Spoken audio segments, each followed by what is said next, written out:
স্কুটারের একটা ভিডিও ছাড়ছিলাম। তো সেই স্কুটারের ভিডিওর কথা বলি।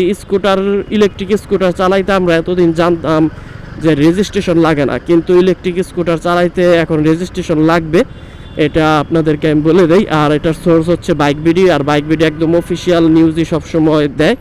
আপনারা বাইক বিডির ওয়েবসাইট বা বাইক বিডির ফেসবুক পেজ বা বাইক বিডির ইউটিউবেও দেখতে পারেন, তারা একটা নতুন ভিডিও আপলোড করছে যে আপনারা যেখান থেকে ইলেকট্রিক বাইক বা ইলেকট্রিক স্কুটার কিনেন না কেন, আপনারা রেজিস্ট্রেশন করানো ছাড়া কিনেন না।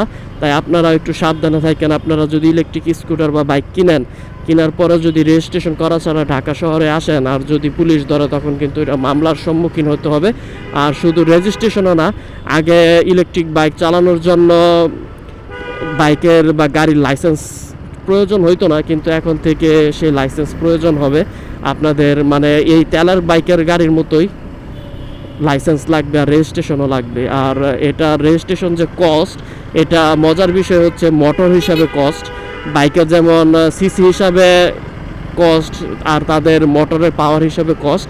এই কারণে আর এর থেকেও বড় বিষয় হচ্ছে, সবাই বলে যে যখন এটা সিস্টেম হবে তখন আপনার রেজিস্ট্রেশন করতে পারবেন, কিন্তু সিস্টেম বর্তমানে এটা রানিং আছে। আর বাংলাদেশের সব ইলেকট্রিক স্কুটারের আপনারা কিন্তু পেপারস করতে পারবেন না। সব ইলেকট্রিক স্কুটার বিআরটিএ থেকে অনুমোদন পায় নাই। যেগুলো পাইছে আপনারা শোরুমে বলবেন যে আমাদেরকে এটা রেজিস্ট্রেশন করে দেন, পরেই আমরা নিব। 10,000 টাকার মতো পড়বে, সর্বনিম্ন মনে হয় 7,000 7,500 থেকে শুরু হয়, আর 10,000 12,000 14,000 টাকা পর্যন্ত যায় কস্টিং। তাই রেজিস্ট্রেশন করে পরে নেবেন, নাইলে এটার জন্য প্রচুর হ্যাসেল পোহাইতে হইব আপনাদেরকে। আর যেহেতু এটাতে রেজিস্ট্রেশন লাগেই, আমার মতে ইলেকট্রিক স্কুটার ইলেকট্রিক বাইক এগুলো বয়কট করা উচিত, না কিনাই উচিত। কারণ একটা তেলের গাড়ির মতো না ওগুলো সার্ভিস দিবে না চলবে, শুধু তেল বাঁচানোর লেগা আরও লস। আর যেই প্রাইস দিয়ে কিনবেন ওইটা একটা সময় 1-2 বছর 3 বছর পর ওইটা ভ্যালিউ জিরো হয়ে যাবে, বাদ হয়ে যাবে। অত্যন্ত আপনি যে কোম্পানিরই কিনেন না কেন, তেলের বাইকের গাড়ির কোনো কিছুই জিরো হয় না, কিন্তু ওইটার জিরো হয়ে যাবে। এই কারণে ওগুলো না কিনা অ্যাভয়েড করা ভালো। কারণ যদি ফ্যাসিলিটিস দিত যে লাইসেন্স লাগবে না, রেজিস্ট্রেশন লাগবে না, তখন আপনারা কিনতে পারতেন। যেহেতু এখন লাইসেন্সও লাগতেছে, রেজিস্ট্রেশনও লাগতেছে, আমার মতে ওইটা না কিনাটাই উচিত হবে। ইলেকট্রিক বাইক বা স্কুটার ওইটা অ্যাভয়েড করাই আমার মতে ভালো হবে। এখন প্রচুর পরিমাণে প্রমোট করা হচ্ছে ইলেকট্রিক ফিউচার, কিন্তু একটা ইলেকট্রিক বাইকের ডার্ক রিয়ালিটি আমি আজকে আপনাদেরকে বলবো। ইলেকট্রিক বাইক বা ইলেকট্রিক স্কুটারের ডার্ক রিয়ালিটি হচ্ছে, ইলেকট্রিক স্কুটার যে কেউ আনতে পারে। আপনি চাইলে আপনিও চায়না থেকে আনতে পারেন। চায়নাতে ইলেকট্রিক ব্র্যান্ডের কোনো অভাব নাই। আপনি রেডিমেড নিয়ে আসতে পারেন, পার্টস খুলে নিয়ে আসতে পারেন। বেশি না, আপনি 20-25-30 লাখ টাকা ইনভেস্ট করে হিউজ কোয়ান্টিটিতে আপনি ইলেকট্রিক স্কুটার আনতে পারবেন।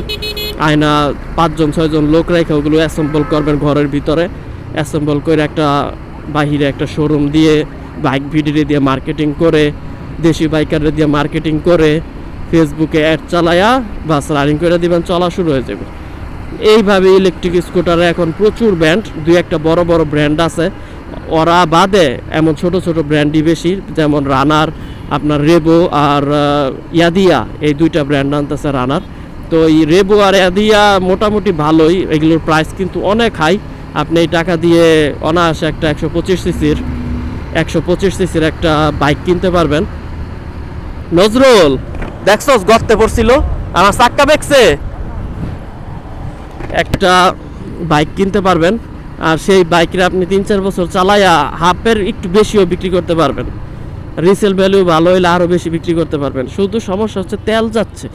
এখন তেলের বিষয়টা যদি আমি বলি, ইলেকট্রিক স্কুটারের তেলের বিষয় আপনি একটা ইলেকট্রিক স্কুটারের ব্যাটারি আপনার 1 বছরের বেশি যাইবো না ব্যাটারি। আর ব্যাটারি প্রাইস হচ্ছে ওয়াট হিসাবে, সর্বনিম্ন ব্যাটারি প্রাইস শুরু হচ্ছে 7,500 টাকা থেকে।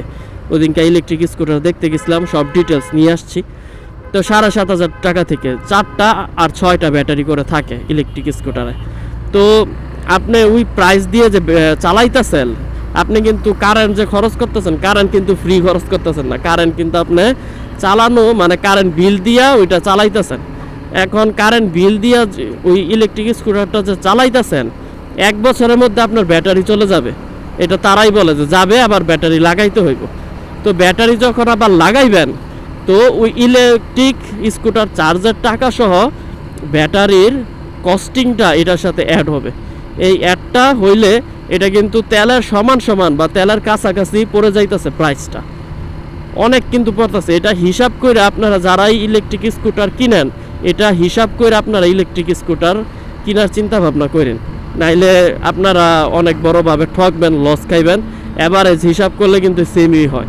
আর ইলেকট্রিক স্কুটারের কিন্তু চালায়া মজা নাই, সবচেয়ে বড় কথা হচ্ছে চালায়া মজা নাই, একেবারেই মজা নাই। আপনি ওইটা দিয়ে ট্যুর দিতে পারবেন না। আপনি যদি 110 সিসিরও একটা বাইক কিনেন, আপনি 300-400 কিলোমিটার যাইতে পারবেন, সাজেক যাইতে পারবেন, অনেক মানুষ যায়, কিন্তু আপনি ইলেকট্রিক স্কুটার কিনা যাইতে পারবেন না। আপনার ওইটাকে বাংলাদেশে 120 কিলোমিটারের উপরের কোনো ইলেকট্রিক স্কুটারের রেঞ্জ নাই।